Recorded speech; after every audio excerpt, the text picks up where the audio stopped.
Good morning, everyone. So what we're going to do today, especially this morning, it's true play. So true play is fair play, safe play, and being a good sport.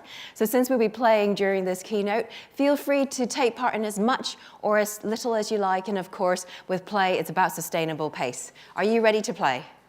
Yay! So if you can all stand up. Told you we'd play. All right, so if you can just find a bit of room around you, and it's great because we were actually really roomy in here. So if you could just set your feet hip width apart, there's go, and then just kind of slowly roll your head around. That's it. So who thought we'd get a little stretch as well in the morning? There we go. And the other way, because obviously your head is the heaviest bit of you, so be gentle. And then if you raise your arms and sort of rotate your wrists. One way, and of course do the other way. Balance is important. And it's a bit early for this, but we're getting ready for tonight. So let's just do a bit of a hip wriggle. One way. Okay, I can see some of you have been wriggling last night as well at the party and various things. Excellent. Okay, and let's just do a little stretch around. Okay, and we'll do one more. Because when we play, we want to get warmed up, right? We don't want to pull anything. That would be awful. Okay, so if you're ready, follow me. Yeah? 1, 2, 3. Head, shoulders, knees and toes, knees and toes. Head, shoulders, knees and toes, and eyes and ears and mouth and nose. Head, shoulders, knees and toes, knees and toes. Louder and faster. Head, shoulders, knees and toes, Head, shoulders, knees and toes, and eyes and ears and mouth and nose. Head, shoulders, knees and toes. Well done. Grab a seat, grab a seat. Bravo. So that's going to probably be the scariest thing you're going to be doing today. And now we've got that out of the way, you can do pretty much anything else. And one of the reasons I love giving the play talks, and especially this one, is because we've done this exercise with this play at the Ministry of Justice. We've done it at Churchill College in Cambridge, and now we've done it here at Queen Elizabeth II, the second centre. So it's really exciting, but feel free to share that with your colleagues. So, given we've got a wonderful bunch of digital project managers here, I'd like you to think about what is your goal for today. It might be a number of goals, things you'd like to get out of this conference. So if you can just take a moment to reflect on what would you like to have happen. Yeah? And feel free to just jot down a few notes if you wish. Great. Thank you very much. Now hang on to those notes, because Brett will be coming back to them at the end of the day to do testing to see if you've achieved what you've set out to do, right? Okay, so a bit about me. My name's Portia. I work as an executive coach. I'm also an Executive and Business Agile coach, and I'm a play researcher. So lots of interesting things here. So I'm very excited to share with you some of the latest play research I've been doing, and hopefully that will, as Brett said, inspire you to do more great work in your jobs.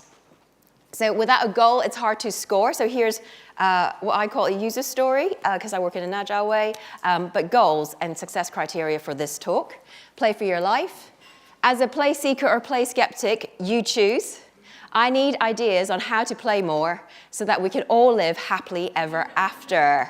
So very ambitious when we play. Success criteria, and hopefully by the end of this talk rather, we'll be able to kind of tick off these criteria. The first one is I have a working knowledge of play. I can explain the importance of play, and these are for you to sign off at the end of the talk. I have one or more ideas to play more, and I've had fun. Okay. So we're hopefully all aligned on this, and we'll only be able to sign off this story when we're all playing. So I'd like to ask you another question. Who would like to complete this sentence? Being a digital PM is like... OMG, excellent. Okay, thank you. There was a hand over here. Herding sheep. Herding sheep as opposed to cats. Being trapped in a hotel full of cats. Well, that sounds like a Disney cartoon. Excellent. Being a therapist. Being a therapist. Being an air traffic controller. Being an air traffic controller. Two more.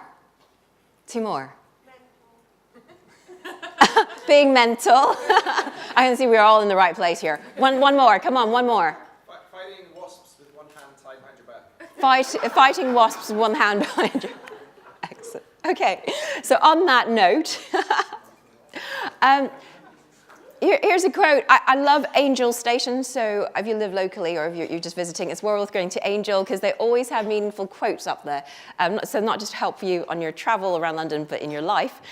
To live is one of the rarest things in the world, and most people only exist. So the reason I really stumbled into play was at first to survive the toxic environments I found myself in, but then actually I've learned to thrive as well, and those are really valuable skills in a world we live in, right? So thanks to Oscar Wilde, hopefully that will inspire you once again to do more with play. So this talk is split into 3 parts. The first part is about play itself, the play science behind it, and why it's beneficial. The second one is looking at the brain and how it works. And the third is look at your play future. So very much this talk is really very interactive, and it's really what you get out of it is what you put in.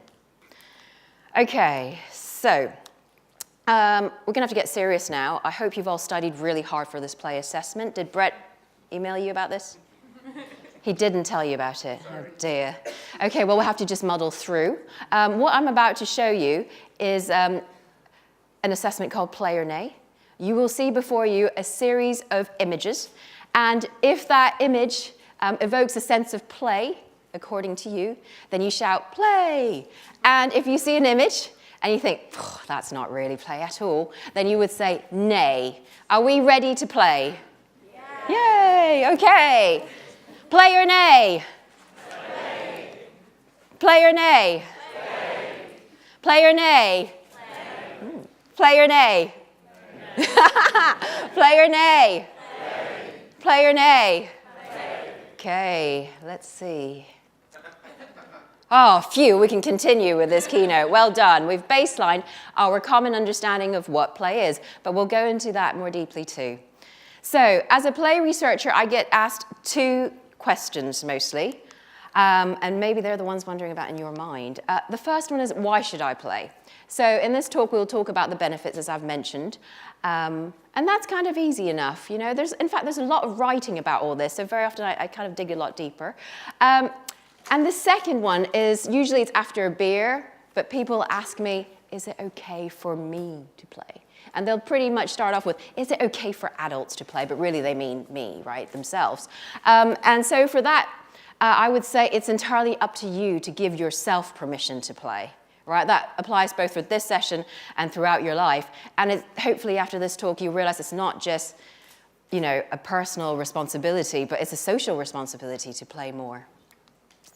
So what is play? So I first got really inspired in play science by Dr. Stuart Brown, who wrote a book on play. And incidentally, this is only one definition of play, but why should we be surprised there isn't a generic, universal, global, centrally agreed definition of play when there are more than 70 definitions of intelligence, right? So this is just one of them. So it'll be interesting to see how we could play with that.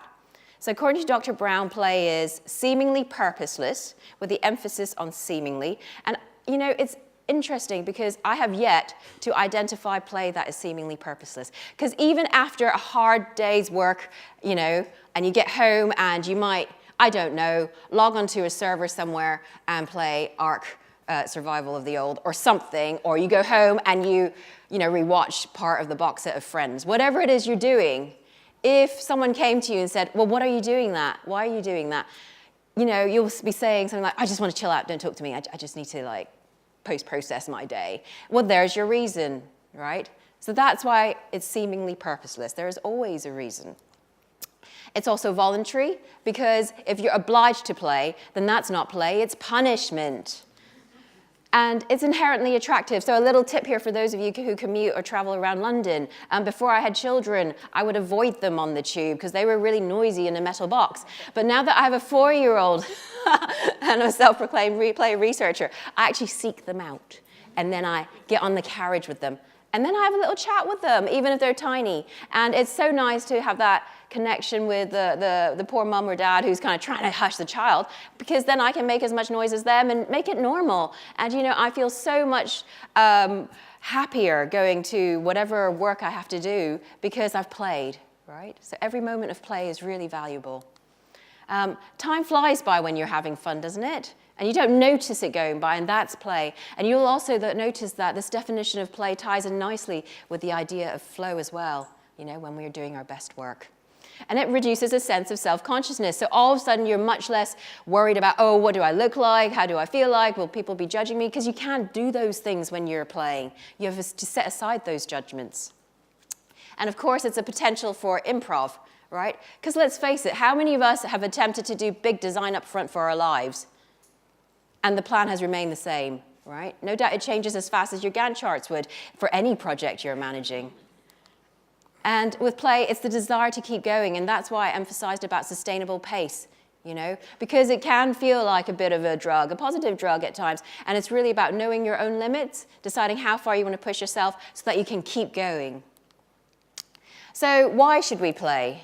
Well, the good news is that the neuroscientists, psychologists, biologists, and social scientists all agree, for once, that it shapes an organism's brain.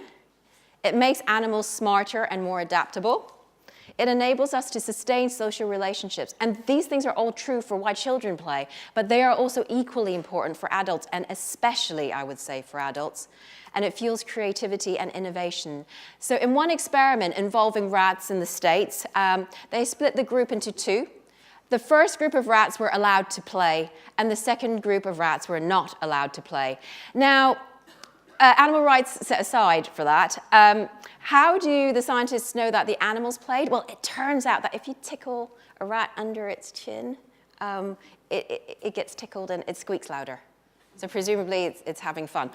So anyway, in this experiment, they release the first group into a room as well as the second group. And in this room is a mouse hole as well. And then they release a cat. So what happens to the rats? What happens to the first group? What's that? Yeah, they run and they get into the hole. What about the second group? The ones who weren't allowed to play? They get caught. They get caught, they freaked out. Well, no, actually, so fortunately, their survival instinct means they do also scurry into the hole. Now, when we remove the cat, what happens next?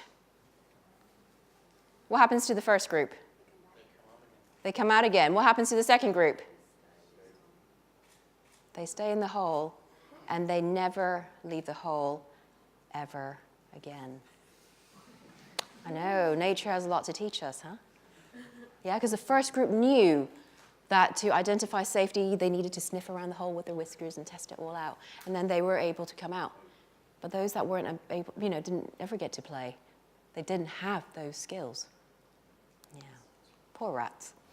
Okay, so if you can all stand up. So, when was the last time you played at work? So, and you define what that play is, as I would say for me, the short definition of play is having fun, right?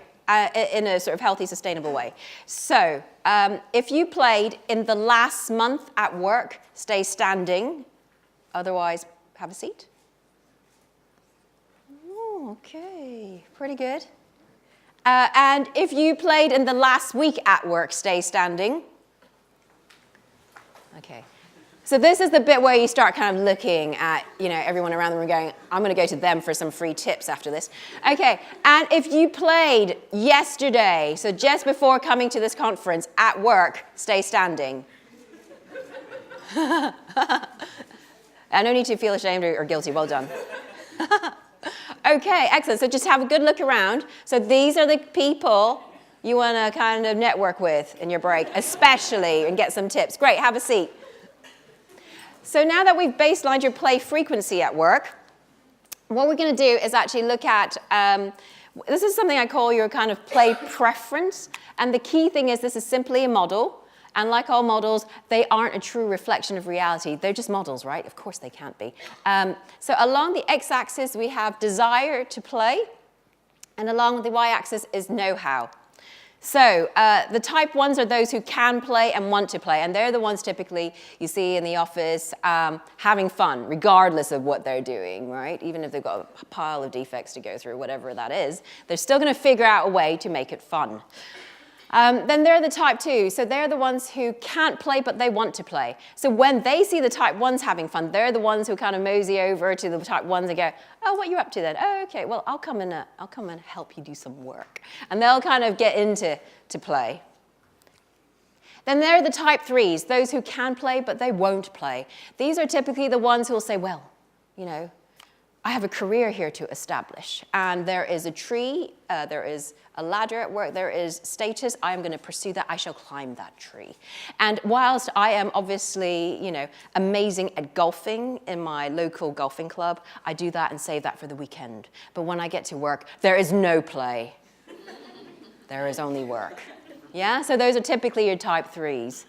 And then there are the type 4s. So the type 4s are can't play, won't play. So these are typically people who may have forgotten and somehow, for some reason, left behind play in their lives. And this is really, really common. And then there are also, for the type 4s, there are people amongst us who have never learned how to play. Yeah, so in research, they have shown that your brain could be 30% smaller if you didn't play enough between the ages of 0 to 5. Yeah.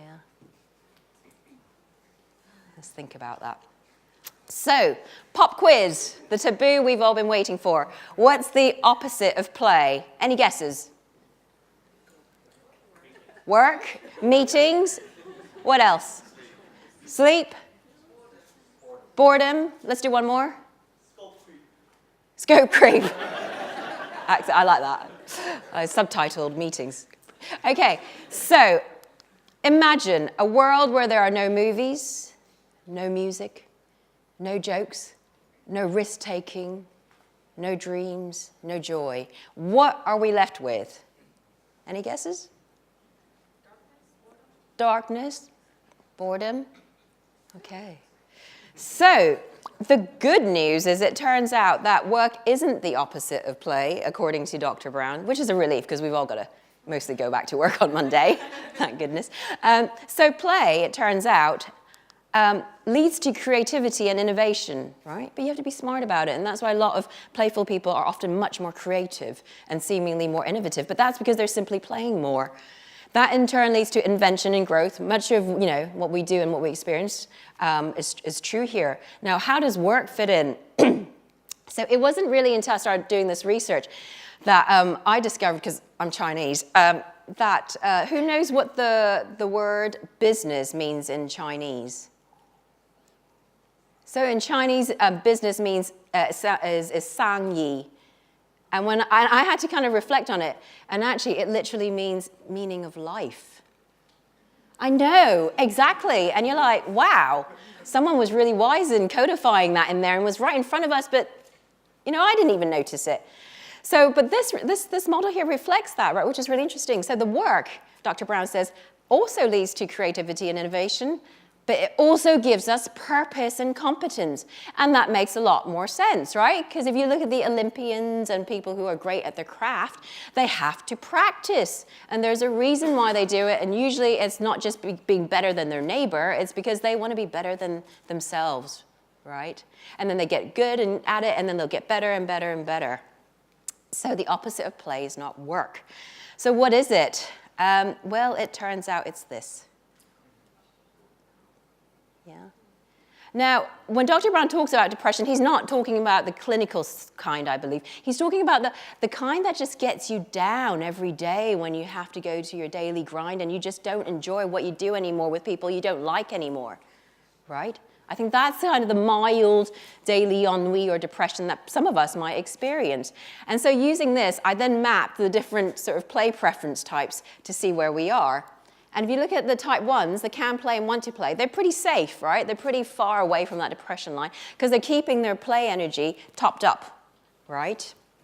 And in doing so, they're also inspiring the type 2s who can't play, but they want to play. And those guys will be like, they've got purpose to come to work, they're going to get good at something, and when they get together, it's a lot of fun. But then you have your type 3s and type 4s, and they're much closer, right? Because with the type 3s, they have the option to play, but they choose to tone down that superpower. The amount of energy that must take is wasteful for a start. And of course, those who can't play, won't play, well, all they will know is work. Yeah. And the idea that work cannot be joyful just seems so sad because we spend more than 70% of our waking hours in our lives doing work or work-related activities. And that's more time than we will ever spend with our loved ones in a lifetime. You know, it's worth thinking about. Okay, so if you can grab a pen and a piece of paper, we're just going to take a moment and play. You're going to have 30 seconds to doodle. So just grab a sheet of paper, a pen, and just scribble on it. As much, as little, whatever you like. Go. Okay, pens down. So all of these exercises will start giving you hints about how playful you really are. And of course, there are different, and we'll come to that, sort of different ways of playing that you might prefer. How many people found that exercise really easy? Okay. And it's not for everyone, right? Because how many people here first thought, oh my God, I'm not an artist. There's no way I can possibly do anything here. Raise your hand. Well done for courage. Double points for that, right? Because that's what most adults do. And if you actually look at what age, do you know what age children stop really drawing? 6 or 7. And they'll stop singing, right? And they'll stop dancing. And they were never performing in public for anyone but for their own joy. But because we, as adults, cast so much judgment and carry so much shame with ourselves that we go, shh, the children are meant to be, you know, as seen, not heard. Be quiet, Tommy. You're not allowed to have fun. That's because that's the message we're telling them. Right? So doodling, great. The fact you found it easy is a good thing. And you can still practice this in the break. Now, the next thing we're going to do, and this is important, put your name in the top right-hand corner, because you're going to want the piece of paper back.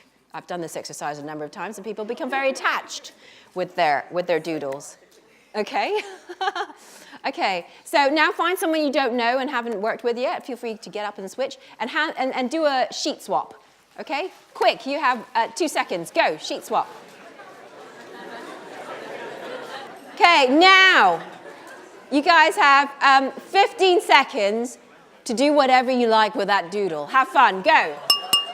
Okay, so some of you are going to be dying to know the motivations behind the second doodler, so feel free to talk to them in the break. Now, what are your initial impressions of the work you have got back? It's better, okay. Phew, what else? Another perspective. Let's do one more. It stayed in the same style as the person who started it. Oh, it stayed in the same style as the person who started it. Now imagine if work was like this, right? I know that, you know, we probably still do some form of documentation and lots of collaboration and work, right? That exists physically. Can you imagine to be able to sort of let it go, right? And see what comes back? And the delight we heard in the room. You know, what if that was like the way we did work? Wouldn't that be amazing? So why should adults play? Well, it's the same reasons that children do. And like I said, it's even more vital. So adults should play because it breaks down the barriers between people, and hopefully we started experiencing that. It opens the mind to enable learning, because when you are afraid or angry or resentful, it really lowers your potential to learn and improve. It opens the heart to create a connection. It's all about empathy and connectedness. It's a source of joy, and of course, a source of hope.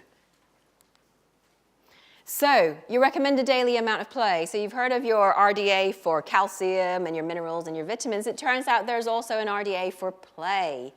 About 5 to 10 minutes per day is enough. So hopefully this keynote gets you off to a good start. And the fact you're here to play all day today, and then you've also got the weekend, you'll be all set for next week. And they say that one day of play can last up to a week. And the key thing I would say here is beware of binge playing. So just as you don't want to do binge programming or any of those things, you want to do it little and often because it keeps you kind of topped up, and that's really what gets your engine going. So let's look at part 2, your play brain. Who here has heard of the chimp paradox? Raise your hand. Oh, fantastic. What I do as well is, if you haven't read the book, do read it. It's really accessible and a lot of fun.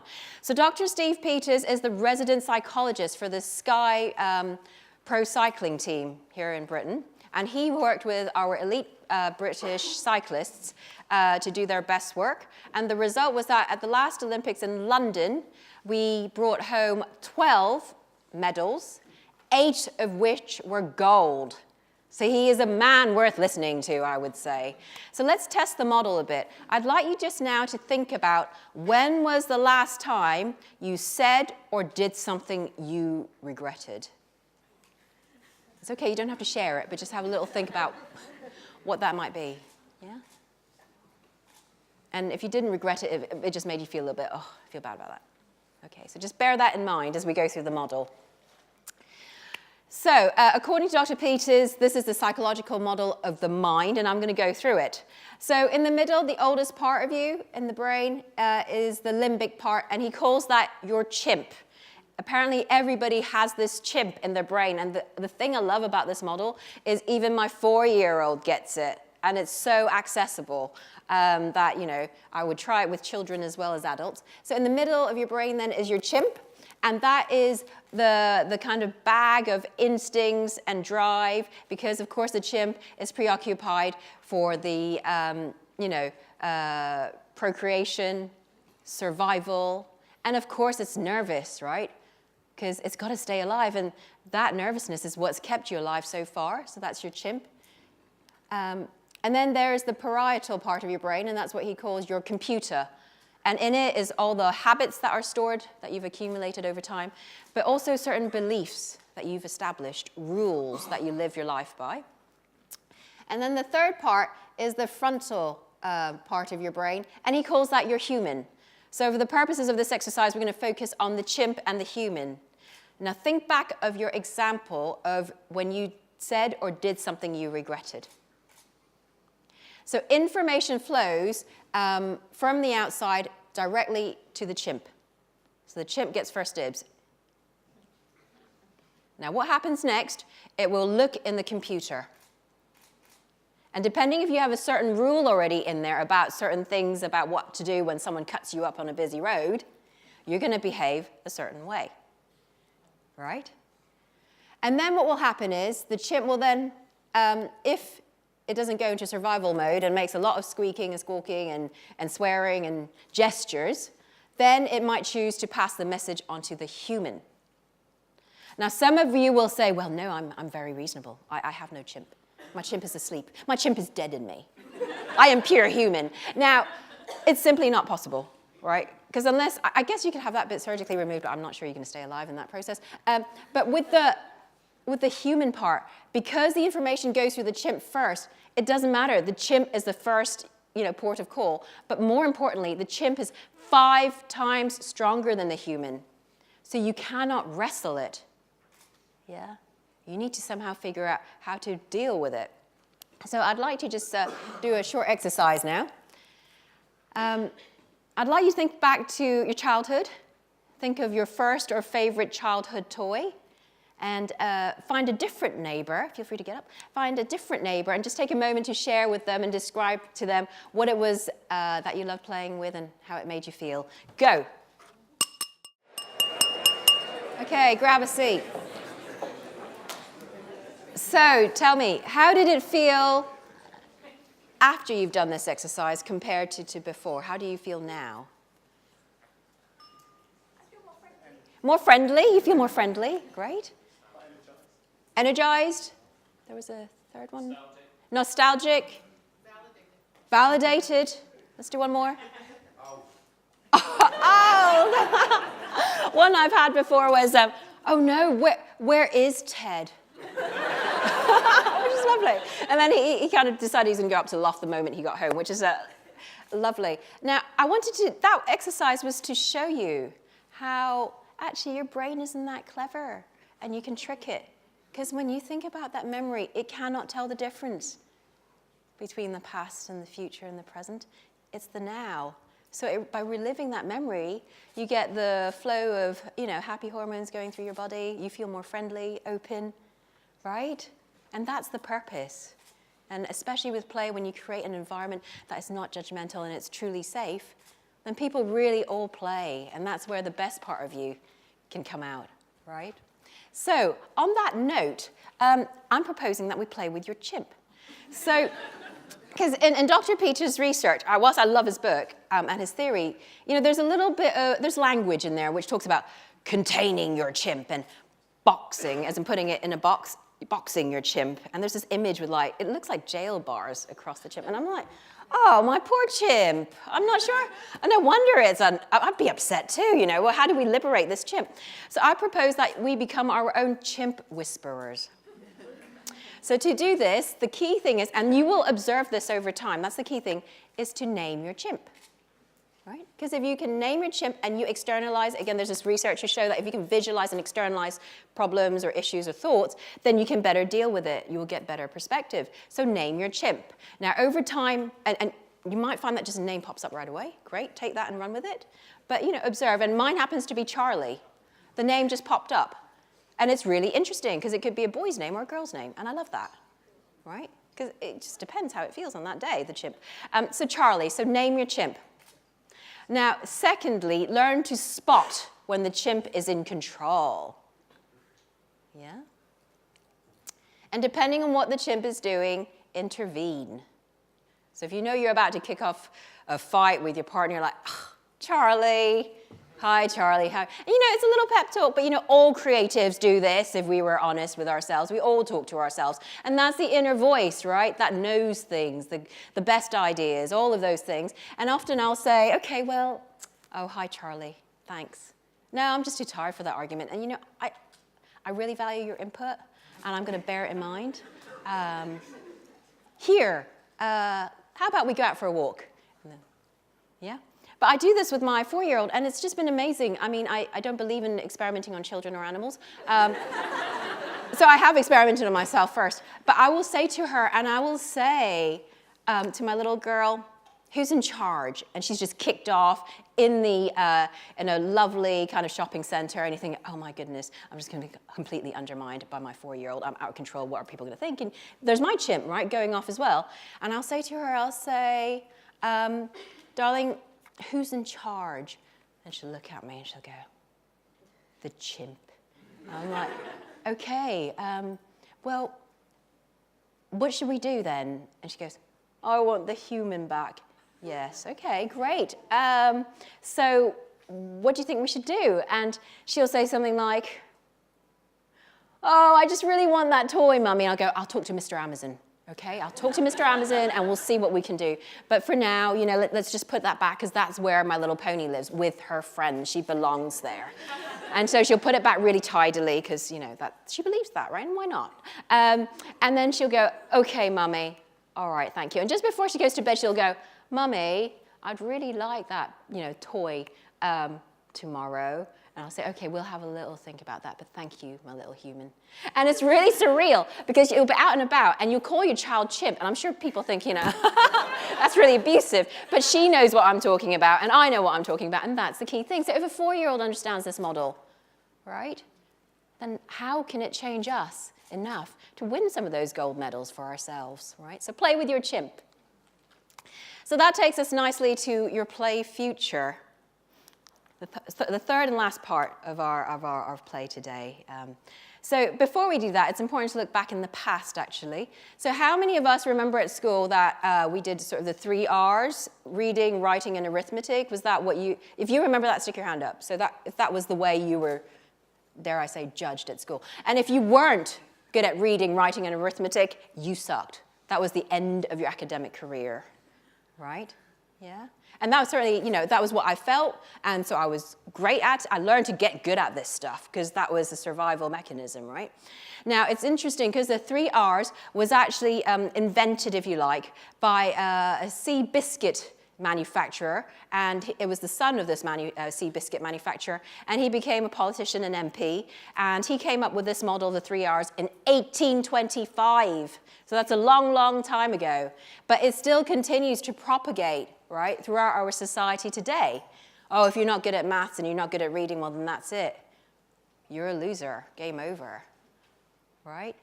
What a sorry state of affairs. So, fortunately, in 1983, Dr. Howard Gardner came up with an alternative way to think about intelligence. So he said, well, okay, you know, those are only some of the intelligences, and you will see here, he talks about word smart. So that's reading and writing, verbal, linguistic. Then there's mathematical smart, so logical. So if you're good at Sudoku, solving, logical problems, programming, that's your logic smart, right? So your maths, your English. But there are also other kind of intelligences. He said, what if? These are also gifts.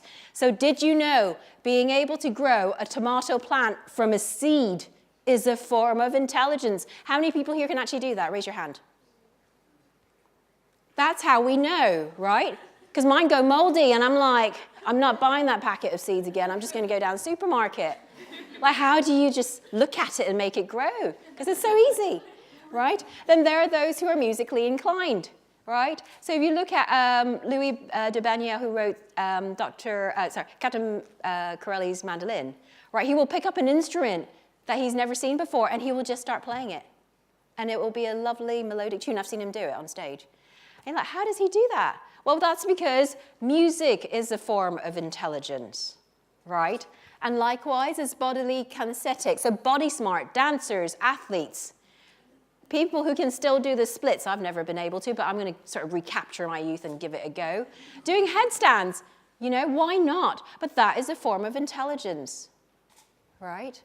And of course, last but not least, there are two more. There is interpersonal, so the idea of empathy and being able to understand how other people feel. Interpersonal.